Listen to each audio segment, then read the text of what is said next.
Enfant, je passe souvent mes vacances d'été près d'un petit village dans le Gard, à 2 pas de l'Ardèche et de la Provence.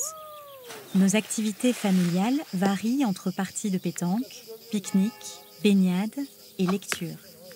Il fait beau et chaud, les cigales chantent, le bonheur parfait. Mais au-dessus de notre petit paradis, plane constamment une menace un peu mystérieuse. Je me souviens encore de l'avertissement de Gerva la bergère. Si tu vois les moutons se disperser et gambader dans tous les coins, tu peux être certaine qu'il y aura du Mistral demain. Serge, notre voisin, a une autre théorie. Si tu trouves des vers de terre propres, le Mistral soufflera. Jean-Jacques, le boulanger, lui, observe le ciel. Si le couchant est très rouge, c'est Mistral garanti pour le lendemain. Quand je les entends parler, j'imagine un personnage, une sorte de dieu Mistral.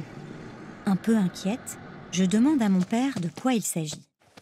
Alors, il m'explique que le Mistral est en réalité un vent assez violent qui nous parvient du nord ou du nord-ouest et qui descend vers la mer Méditerranée, et qu'on le retrouve en Provence, du Languedoc en passant par le Var, dans la vallée du Rhône, en Corse et en Sardaigne. Il m'explique aussi que quand de l'air plutôt dense et frais rencontre de l'air moins dense et plus chaud, l'air froid l'emporte, ce qui crée le fameux Mistral que les gens appellent aussi le vent qui rend fou. Eh bien, ça ne me rassure pas vraiment. Et puis un beau jour, je le vois arriver.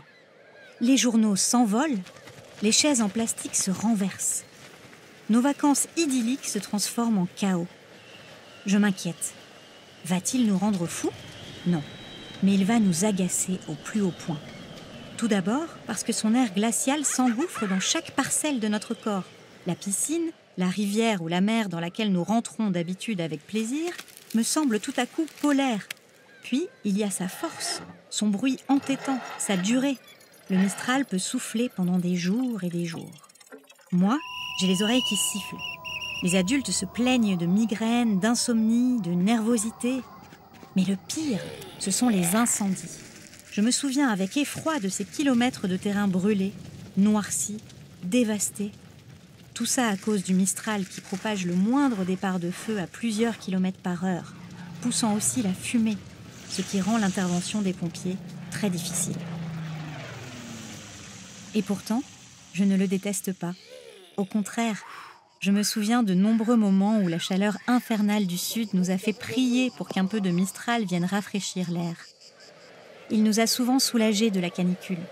Alors aujourd'hui, quand je retourne dans le sud de la France et que le Mistral vient à souffler, c'est surtout un tourbillon de souvenirs qui traverse mon esprit.